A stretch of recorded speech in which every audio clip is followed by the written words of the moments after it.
Assalamualaikum warahmatullahi wabarakatuh. Salam sejahtera untuk kita semua. Pertama-tama yang saya hormati Bapak dosen Bisnis Intelligence, yaitu Bapak Dr. Ucuk Darussalam STMT. Video ini saya buat untuk memenuhi ujian tengah semester mata kuliah Bisnis Intelligence, yaitu mengenai analisis laporan kinerja e-commerce FMCG pada tahun 2023, yang mana analisis ini berdasarkan laporan kompas.co.id.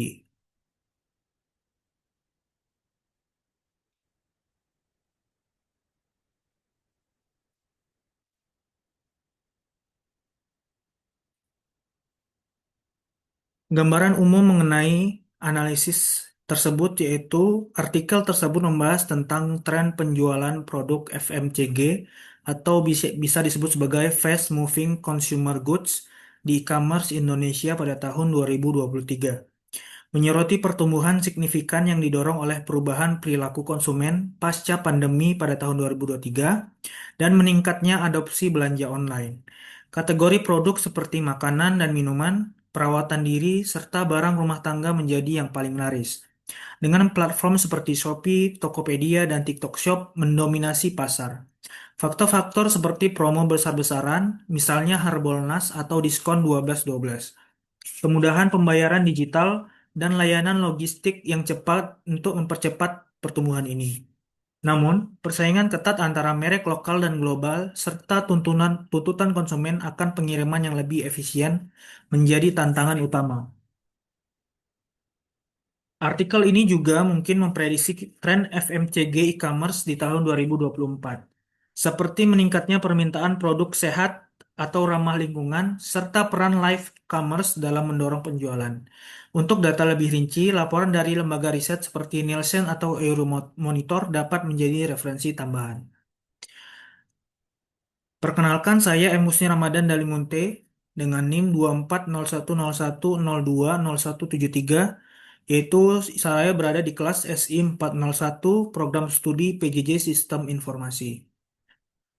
Pada analisa kali ini, yaitu turut menjadi pembahasan yang pertama yaitu latar belakang, tujuan analisis, kriteria bisnis intelligence, evaluasi Bank Indonesia pada laporan, pendekatan Big Data, evaluasi Big Data, kelemahan visualisasi, evaluasi analisis grafik, dan yang terakhir yaitu kesimpulan. Berikut ini saya bacakan sekilas tentang laporan FMCG pada tahun 2023, yang mana data penjualan FMCG kompas.co.id ungkap market FMCG di e-commerce mencapai 57,6 triliun rupiah sepanjang 2023. Menutup tahun 2023 dan mengawali tahun 2024, pemahaman mendalam tentang data penjualan FMCG di Indonesia sepanjang tahun 2023 lalu menjadi kunci sukses bagi pelaku bisnis. Pertumbuhan dunia e-commerce secara konsisten terus tumbuh dari tahun ke tahunnya. Melihat tren berdasarkan data Statistita, pengguna e-commerce di Indonesia diproyeksikan mencapai 244,67 juta orang pada tahun 2027. Sejalan dengan pernyataan tersebut, sektor FMCG di e-commerce juga secara konsisten mengalami pertumbuhan. Teranyar pada FMCG Report 2023 Free Version yang dirilis di laman kompas.co.id mengungkapkan bahwa total nilai penjualan di tahun 2023 mencapai 57,6 triliun rupiah. Sebagai peringkat pertama Indonesia FMCG e-commerce Market Insight, kompas.co.id merilis Kompas Market Insight Indonesian FMCG e-commerce Report 2023 yang menyajikan data penjualan kategori produk Fast Moving Consumer Goods atau FMCG yang meliputi data penjualan produk perawatan kecantikan, makanan dan minuman, kesehatan, serta ibu dan bayi sepanjang tahun 2023 untuk membantu para pelaku bisnis mempersiapkan strategi bisnis di e-commerce sepanjang tahun 2024. Pada riset juga dilakukan melalui metode online crawling di official stores dan non-official store di Shopee, Tokopedia, dan Bibli pada periode 1 Januari sampai 31 Desember 2023. Riset dilakukan terhadap 270 subkategori FMCG 38,185 brand, 38.185 brand, dan 10.712.117 produk instincts. Dalam artikel ini juga kita akan menggali lebih dalam tentang bagaimana data penjualan market FMCG di Indonesia tahun lalu. Pencapaian besar dalam nilai penjualan Fast Moving Consumer Goods FMCG di Marketplace mencapai 57,6 triliun rupiah pada tahun 2023. Kategori perawatan kecantikan memimpin dengan hampir setengah dari total penjualan, menunjukkan gairah konsumen terhadap produk kecantikan dan perawatan pribadi. Sementara itu, kategori makanan dan minuman, kesehatan dan ibu dan bayi juga menunjukkan angka yang kuat, menggarisbawahi pentingnya nutrisi dan kesehatan dalam keputusan belanja konsumen. Faktor-faktor seperti kenyamanan belanja online dan strategi pemasaran yang inovatif dari para pelaku pasar mendorong tren ini. Untuk para pelaku industri FMCG, pemahaman atas data ini dan penyesuaian strategi untuk lebih mengutamakan inovasi, personalisasi, dan pendekatan omni-channel akan menjadi kunci untuk menangkap peluang dalam pasar yang bersifat dinamis.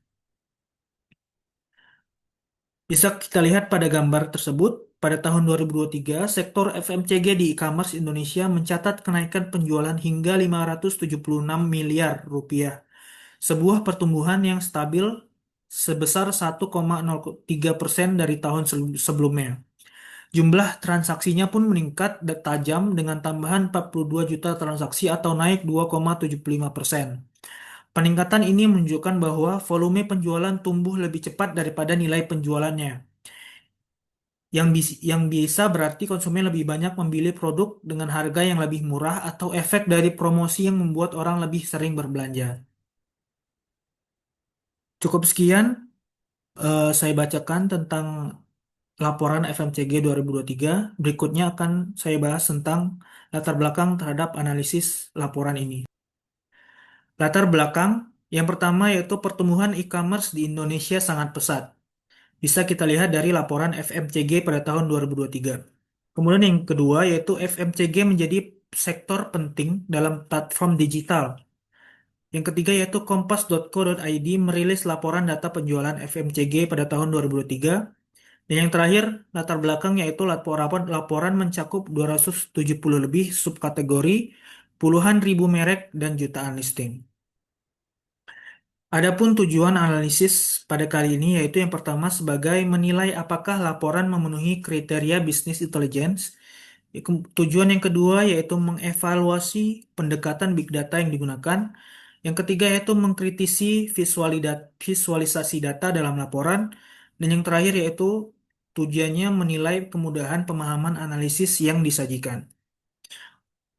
Pembahasan berikutnya yaitu kriteria bisnis intelligence pada laporan FMCG 2023.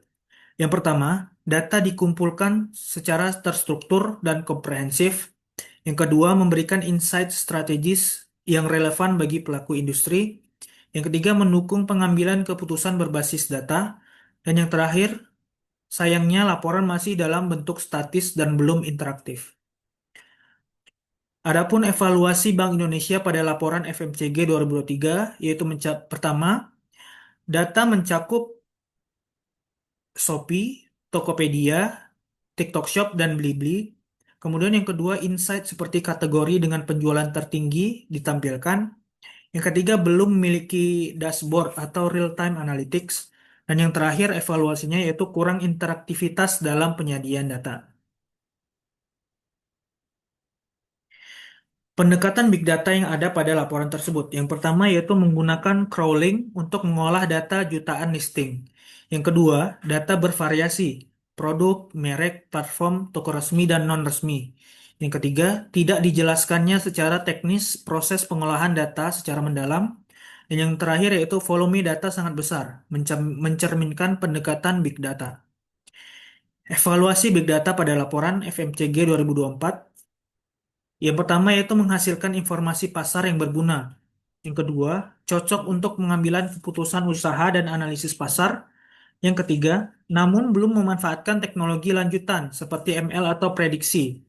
Yang terakhir yaitu masih berfokus pada data deskriptif, belum prediktif. Kelemahan yang ada pada visualisasi FMCG 2023. Yang pertama, bisa kita lihat pada gambar, grafik statis dan tidak memungkinkan eksplorasi data lebih mendalam. Kemudian yang kedua, tidak ada fitur filter berdasarkan waktu, platform dan atau segmen. Kurangnya penggunaan warna kontras, icon dan tooltip. Yang terakhir, tidak terintegrasi dengan Power BI atau Bank Indonesia atau Tableau. Evaluasi analisis grafik. Yang pertama, evaluasinya yaitu yang pertama, grafik disertai narasi yang menjelaskan temuan utama. Yang kedua, cukup mudah dipahami. Bisa kita lihat pada gambar di bawah. Cukup mudah dipahami oleh pembaca berpengalaman. Yang ketiga, kurang granular, yaitu tidak mencakup demografi, lokasi, ataupun perilaku. Yang terakhir yaitu komparasi antar tahun tidak divisualisasikan dengan baik. Kesimpulan dari analisa terhadap laporan FMCG 2023, yaitu yang pertama, laporan memenuhi aspek dasar bisnis intelligence dan big data. Yang kedua, menyediakan insight pasar yang bermanfaat. Yang ketiga, perlu meningkatkan dalam visualisasi dan interaktivitas. Dan yang terakhir yaitu masih dapat dikembangkan dengan teknologi dan data analitik lanjutan.